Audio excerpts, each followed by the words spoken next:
ಕರ್ನಾಟಕ ಅಂದರೆ ಗಂಧದ ಬೀಡು, ಸಿರಿಗಂಧದ ನಾಡು ಅನ್ನೋ ಖ್ಯಾತಿ ಇದೆ. ಕರ್ನಾಟಕದ ಪ್ರೇಕ್ಷಣೀಯ ಸ್ಥಳಗಳು ಹೊರ ರಾಜ್ಯದ ಪ್ರವಾಸಿಗರ ಫೇವರೇಟ್. ಆದರೆ ಕರ್ನಾಟಕ ಪ್ರವಾಸೋದ್ಯಮ ಇಲಾಖೆಗೆ ಮಾತ್ರ ವೈನಾಡು ಅಚ್ಚುಮೆಚ್ಚು. ಪ್ರವಾಸೋದ್ಯಮ ಇಲಾಖೆ ಕೇರಳದ ವೈನಾಡಿನ ಪ್ರವಾಸೋದ್ಯಮವನ್ನು ಪ್ರಚಾರ ಮಾಡಲು ಹೋಗಿ ಇದೀಗ ವಿವಾದಕ್ಕೆ ಸಿಲುಕಿದೆ. ಹಂಪಿ ಚರಿತೆಯ ಮೆರಗು, ದುರ್ಗ ಕೋಟೆಯ ಬೆರಗು, ಹಸಿರು ಘಟ್ಟಗಳ ಸೊಬಗು, ಜೋಗಧಾರೆಯ ಬೆಳಗು. ಕರ್ನಾಟಕ ಪ್ರವಾಸಿಗರಿಗೆ ಹೇಳಿ ಮಾಡಿಸಿದ ಸ್ಥಳ. ಕಲೆ, ಸಾಹಿತ್ಯ, ಸಂಸ್ಕೃತಿಯ ತವರಾದ ಕರ್ನಾಟಕ ಸಮೃದ್ಧವಾದ ನಾಡು. ಸಂಪದ್ಭರಿತ ಕಾಡು, ಧುಮ್ಮಿಕ್ಕಿ ಹರಿವ ಜಲಪಾತ, ಮನ ಸೆಳೆವ ಕರಾವಳಿ ತೀರ, ಮನಸ್ಸಿಗೆ ಮುದ ನೀಡುವ ಪಕ್ಷಿಧಾಮಗಳು, ಕಲಾ ಶ್ರೀಮಂತಿಕೆಯ ನಾಡು ನಮ್ಮ ಕರ್ನಾಟಕ. ಹೀಗಾಗಿ ದೇಶೀಯ ಪ್ರವಾಸಿಗರ ಆಕರ್ಷಣೆಯಲ್ಲಿ ಕರ್ನಾಟಕ 4ನೇ ಸ್ಥಾನದಲ್ಲಿದ್ರೆ, ವಿದೇಶಿ ಪ್ರವಾಸಿಗರ ಆಕರ್ಷಣೆಯಲ್ಲಿ 9ನೇ ಸ್ಥಾನದಲ್ಲಿದೆ. ದೇಶ ವಿದೇಶಿಗಳ ಪ್ರವಾಸಿಗರನ್ನ ಆಕರ್ಷಿಸುವಲ್ಲಿ ಕರ್ನಾಟಕ ಬಹುತೇಕ ಯಶಸ್ವಿಯಾಗಿದೆ. ಆದರೆ ನಮ್ಮ ನಾಡಿನ ಪ್ರವಾಸಿ ಸ್ಥಳಗಳ ಪ್ರಚಾರ ಮಾಡಬೇಕಾದ ಪ್ರವಾಸೋದ್ಯಮ ಇಲಾಖೆ ವಯನಾಡಿನ ಪ್ರವಾಸೋದ್ಯಮದ ಬಗ್ಗೆ ಪ್ರಚಾರಕ್ಕೆ ಇಳಿದಿದೆ. ವಯನಾಡು ನಿಮಗಾಗಿ ಕಾಯುತ್ತಿದೆ ಎಂದು ಕರ್ನಾಟಕ ರಾಜ್ಯ ಪ್ರವಾಸೋದ್ಯಮ ಅಭಿವೃದ್ಧಿ ನಿಗಮ ತನ್ನ ಅಧಿಕೃತ ಎಕ್ಸ್ ಖಾತೆಯಲ್ಲಿ ಕೇರಳದ ವಯನಾಡಿನ ಪ್ರವಾಸೋದ್ಯಮವನ್ನ ಪ್ರಚಾರ ಮಾಡಿ ಭಾರೀ ವಿವಾದಕ್ಕೆ ಸಿಲುಕಿದೆ. ಕರ್ನಾಟಕದ ಪ್ರವಾಸಿ ತಾಣಗಳ ಪ್ರಚಾರ ಮಾಡೋದು ಬಿಟ್ಟು ಹೊರ ರಾಜ್ಯದ ಪ್ರಚಾರ ಮಾಡಿದ್ದಕ್ಕೆ ಸಾಮಾಜಿಕ ಜಾಲತಾಣಗಳಲ್ಲಿ ಹಾಗೂ ರಾಜಕೀಯ ವಲಯದಲ್ಲಿ ತೀವ್ರ ಆಕ್ರೋಶ ವ್ಯಕ್ತವಾಗಿದೆ. ಬಿಜೆಪಿ ನಾಯಕರು ಸಂಸದೆ ಪ್ರಿಯಾಂಕಾ ಗಾಂಧಿಯನ್ನ ಮೆಚ್ಚಿಸಲು ಸಿದ್ದರಾಮಯ್ಯ ಸರ್ಕಾರ ಸಿದ್ಧವಾಗಿ ನಿಂತಿದೆ ಅಂತ ವಾಗ್ದಾಳಿ ನಡೆಸಿದೆ. ಬಿಜೆಪಿ ಉಚ್ಚಾಟಿತ ಶಾಸಕ ಯತ್ನಾಳ್ ಮಾತ್ರ ಗಾಂಧಿ ಕುಟುಂಬ ಖುಷಿಪಡಿಸಲು ಹೀಗೆ ಮಾಡ್ತಿದ್ದಾರೆ ಅಂತ ಕಿಡಿಕಾರಿದ್ದಾರೆ.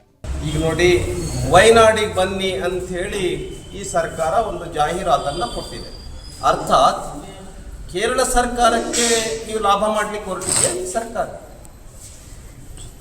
ಈ ಹಿಂದೆ ಈಗ 4-5 ದಿನಗಳ ಹಿಂದೆ ನಮ್ಮ ರಾಜ್ಯಕ್ಕೆ ಬರಬೇಕಾಗಿರ್ತಕ್ಕಂಥ ಆರ್ಟಿಫಿಷಿಯಲ್ ಇಂಟೆಲಿಜೆನ್ಸ್ ಅಂತಕ್ಕಂಥ ಒಂದು ಇಂಡಸ್ಟ್ರಿ ಅದು ನಮ್ಮ ರಾಜ್ಯ ಕೈ ಬಿಟ್ಟು ಹೋಯ್ತು. ವಯನಾಡಿನ ಲೋಕಸಭಾ ಸದಸ್ಯರು ಮೊದಲು ರಾಹುಲ್ ಗಾಂಧಿ ಇದ್ದರು, ಅಲ್ಲಿದಿಂದ ಈಗ ಪ್ರಿಯಾಂಕಾ. ಅವನು ಖುಷಿ ಪಡಿಸೋದ್ರಾಗೇ ಇವರು ತಮ್ಮ ಜೀವನ ಹಾಳು ಮಾಡ್ಕೊಳಕತ್ತಾರೆ. ಅಲ್ಲಿ ಆನೆ ತುಳಿತಕ್ಕೊಳಗಾದ್ರೂ ಪರಿಹಾರ ಕೊಡೋದು, ರಾಜ್ಯದಲ್ಲಿ ಆನೆ ತುಳಿತಕ್ಕಿಂತ ಅಲ್ಲಿ ಪರಿಹಾರ ಹೆಚ್ಚು ಕೊಡೋದು, ಅಲ್ಲಿ ಅಭಿವೃದ್ಧಿಗೆ ಹಣ ಕೊಡೋದು, ಅಲ್ಲಿ ಏನು ನೆರೆ ಹಾವಳಿ ಬಂದಾಗ ಅಲ್ಲಿ ಸರ್ಕಾರದ ಬೊಕ್ಕಸದ ಹಣ ಕೊಡೋದು. ಇವತ್ತು ಅಲ್ಲಿಗೆ ಪ್ರವಾಸ ಏನು ಅವಶ್ಯ ಇದೆ? ಇಲ್ಲೇ ಸಾಕಷ್ಟು ಅದಕ್ಕಿಂತ ಒಳ್ಳೆಯ ಸುಂದರವಾದಂಥ ತಾಣಗಳು ಕರ್ನಾಟಕದಲ್ಲಿವೆ. ಈ ವಿಚಾರ ವಿವಾದಕ್ಕೆ ಸಲಗ್ತಾ ಇದ್ದಂತೆ ಸಚಿವರು ಕೂಡ ಡ್ಯಾಮೇಜ್ ಕಂಟ್ರೋಲ್ಗೆ ಮುಂದಾಗಿದ್ದಾರೆ. ಒಂದೆಡೆ ಸಾರಿಗೆ ಸಚಿವ ರಾಮಲಿಂಗಾರೆಡ್ಡಿ ಕೇರಳದ ಒಂದು ಪ್ರವಾಸಿ ಸ್ಥಳ ಪ್ರಿಯಾಂಕಾ ಗಾಂಧಿ ಪ್ರತಿನಿಧಿಸುತ್ತಾರೆ ಅನ್ನೋ ಕಾರಣಕ್ಕಾಗಿ ಬಿಜೆಪಿಯವರು ಸಹಿಸಲು ಆಗ್ತಿಲ್ಲ ಅಂತ ವ್ಯಂಗ್ಯ ಮಾಡಿದ್ರೆ, ಪ್ರವಾಸೋದ್ಯಮ ಸಚಿವ HK ಪಾಟೀಲ್ MD ಇಂದ ಮಾಹಿತಿ ಪಡೆಯುವಂತೆ ಹೇಳಿದ್ದೀನಿ, ಬಂದ ಬಳಿಕ ಕ್ರಮ ಕೈಗೊಳ್ತೀನಿ ಅಂತ ತಿಳಿಸಿದ್ದಾರೆ. ಟೂರಿಸಂ ಡಿಪಾರ್ಟ್ಮೆಂಟ್ ಅವರು ಬನ್ನಿ ವಯನಾಡಿಗೆ ಅಂತೇಳಿ ಅಟ್ಯಾಚ್ಮೆಂಟ್ ಕೊಟ್ಟಿದ್ದಾರೆ ಅಂತೇಳಿ ಇವತ್ತು ಬಿಜೆಪಿಯವರು ಅದ್ರ ಬಗ್ಗೆ ಟೀಕೆ ಮಾಡಿದ್ದಾರೆ. ಅವರು ಏನು ಅಂದರೆ ಆ ವಯನಾಡು ಕ್ಷೇತ್ರವನ್ನು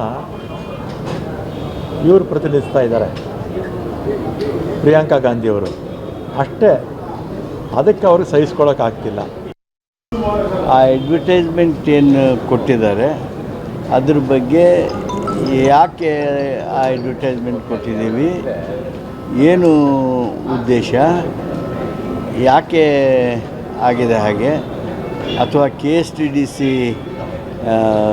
ನಿಮ್ಮ ಹೋಟೆಲ್ ಇದೆ ಅಲ್ಲಿ ಏನು ಅನ್ನೋದ್ರ ಬಗ್ಗೆ ಮ್ಯಾನೇಜಿಂಗ್ ಡೈರೆಕ್ಟರ್ KSTDC ಅವರಿಂದ ವಿವರಣೆ ಪಡೆದು ಮಂಡಿಸೋದಕ್ಕೆ ಮಾನ್ಯ ನಮ್ಮ ನಿರ್ದೇಶಕರಿಗೆ, ಡೈರೆಕ್ಟರ್, ಕಮಿಷನರ್ ಅವರಿಗೆ ನಾನು ಸೂಚನೆ ಕೊಟ್ಟಿದ್ದೇನೆ.